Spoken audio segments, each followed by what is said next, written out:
Hello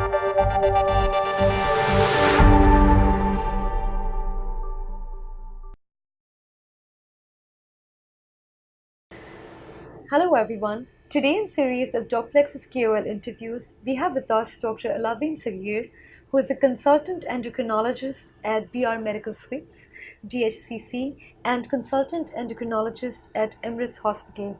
Dr. Saghir is a French board certified endocrinologist and diabetologist. He has also authored a myriad of books on the topics of endocrinology, diabetes, nutrition, and public health. Thank you so much, sir, for this interview. Welcome. How are you feeling today? Very good. Thank you. Let me go ahead and ask you some of the questions that our viewers are very eager to hear from you on. To start with, in your expert opinion, how prevalent are thyroid disorders in the Gulf region, especially in Dubai? Actually, thyroid problems and issues are very common.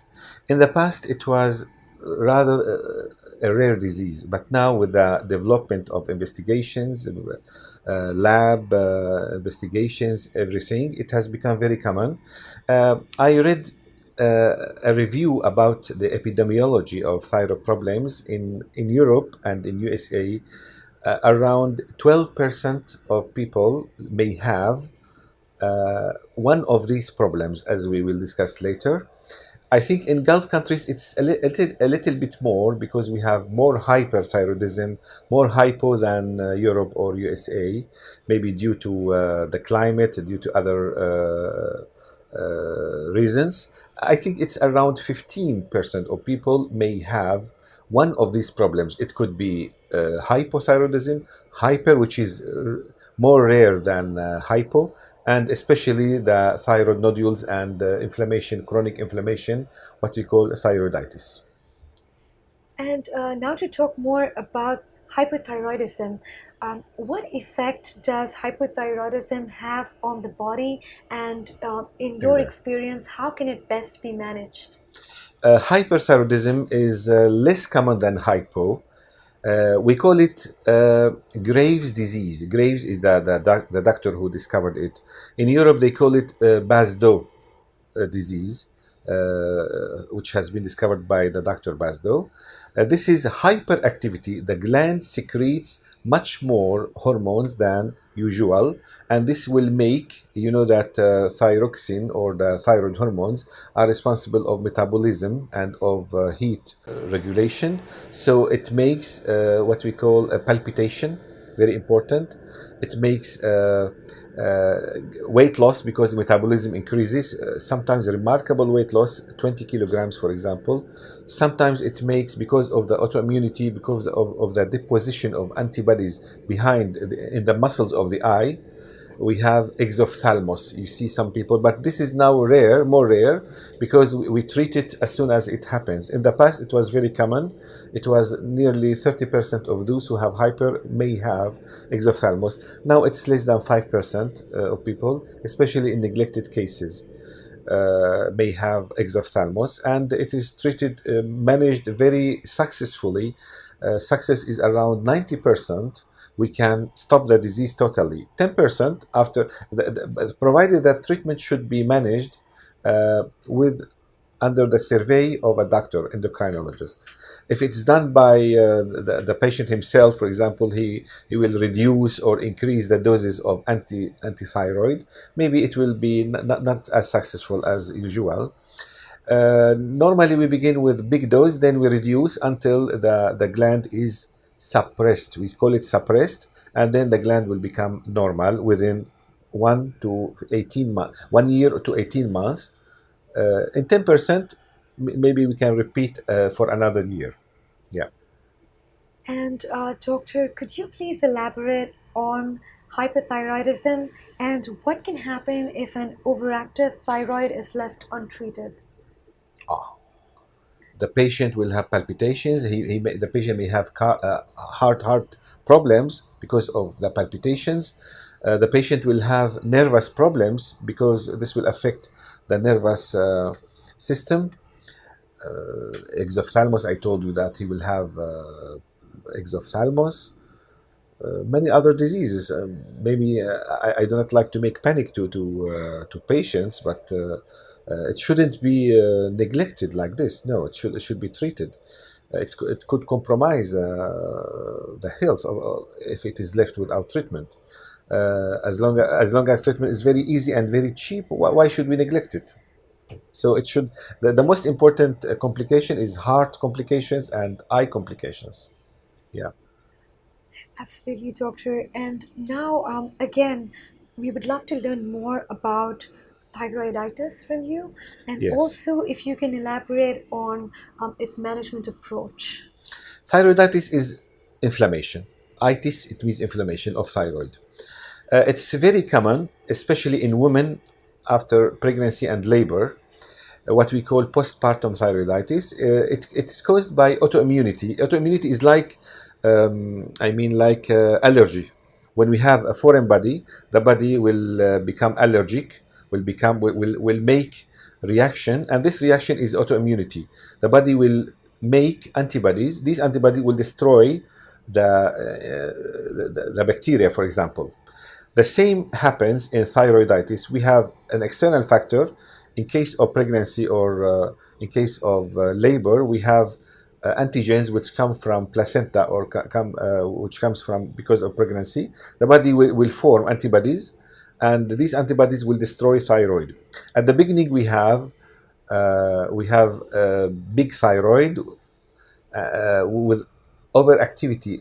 The patient will be hyperactive, hyperthyroidism at the beginning, but then after 1 month, he will become hypo.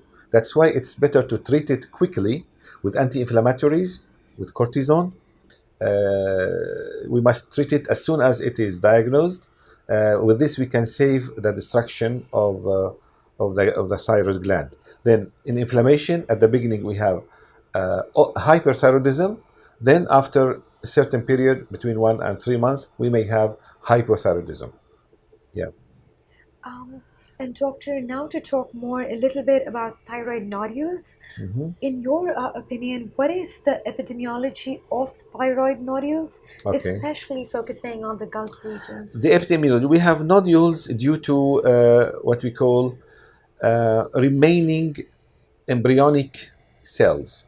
Some cells from the fetal life remain in the gland, and at the adult age, they become nodules, as much as the moles or the warts.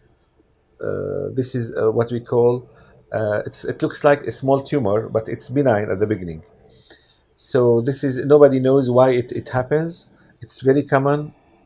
Maybe we made a screening in one of the hospitals of Dubai. We saw that 30% of staff, they had nodules without knowing it, especially women. Again, the hormonal problems of women may play a role. Pregnancy, menstrual cycle, others. In men also it's common. In men it could be more serious, but in women it's more common but less serious. Because why it's serious? Because some of these nodules uh, may develop cancer, carcinoma, really. But this is rare, but it happens. So that's why we should survey the progress of the nodules. We should take dimensions, measurements, their nature, and we should survey that. We have some criteria. If, for example, we have calcifications, cystic degeneration, the dimensions become bigger quickly. For example, if it is at the beginning, one of the nodules is 4 millimeters, then after 6 months, it is 22 millimeters. This is suspicious. That's why it's advised to consult endocrinologist, who may ask for some tests, including fine needle aspiration. Maybe you will ask me about that. And eventually, if we have any doubt, surgeon. You were precisely right. That was going to be our next question. Yes, Um, I how would expected you, it. if you can talk a little bit more about thyroid fine needle aspiration, Yes. and also if you can discuss are scintigraphy and ultrasonography necessary before fine Okay. needle aspiration cytology for thyroid nodules? Ultrasound is very important. The first thing for any thyroid problem is ultrasound. We can discover with nodule, without nodule. inflammation, thyroiditis, or only it's big like this, or if we have cysts or etc. And the endocrinologist will decide with the danger or with the risk of the nodules. In case we have suspicious nodule or non-suspicious, for example, if the nodule is, I suggest that if it's more than 9 millimeters, we ask for a fine needle biopsy. Other doctors, they say 12. Others say 16 millimeters. If it is 2, 3, 4, no need, because it's very difficult to to make the aspiration. It must be minimum 9 millimeters to do it, especially if it has a capsule, for example, well-defined capsule. It's better to do the fine needle aspiration. The result, I will tell you something, it's very important. If it is negative, it doesn't mean that it's benign. If it is positive, sure, it's so if it, for example, if I see that the nodule is negative, okay, fine, everything is good, no suspicious cells, but I have doubt about it. It has increased very quickly. We have calcifications, we have cystic degenerations, we have other tumor marker. It has increased, so we operate. We must, combine clinical examination with lab results with FNA. If FNA is negative, it doesn't mean that it is not suspicious. We should combine with other factors. Yeah. And doctor, last but not the least, in your expert opinion as well as your experience of all these years, what would you say are the different minimally invasive treatments for thyroid nodules? If it is small, for example, we can suppress the growth by giving thyroxine. It depends. We can give 50 micrograms, 75, 100. It depends on the nature of nodules. Sometimes we cannot give, for example, if the patient has many nodules and the activity is borderline, he could be overactive. If we give thyroxine, he will become overactive, so we do not give thyroxine. Sometimes, especially in smaller ones, thyroxine can suppress and make the nodule shrink. We have shrinkage in more than 50% of cases, provided that we don't have other positive signs of uncontrolled growth like calcifications or like especially cystic degeneration. And provided that markers are within normal range, such as thyroglobulin. If it is more than 9 millimeters, we ask for FNA, and if it's negative, we don't have any other suspicious sign, we survey it. If it increases, surgery will be preferred. If it's stable, no problem, we can just survey it. Yes. If it is more than 16 millimeters, I prefer surgery. Thank you so much, doctor. Welcome. Your insightful opinions and perspectives, along with the information you have provided us today, are going to be a great source for all our viewers. And thank you so much for this interview again. Thank you.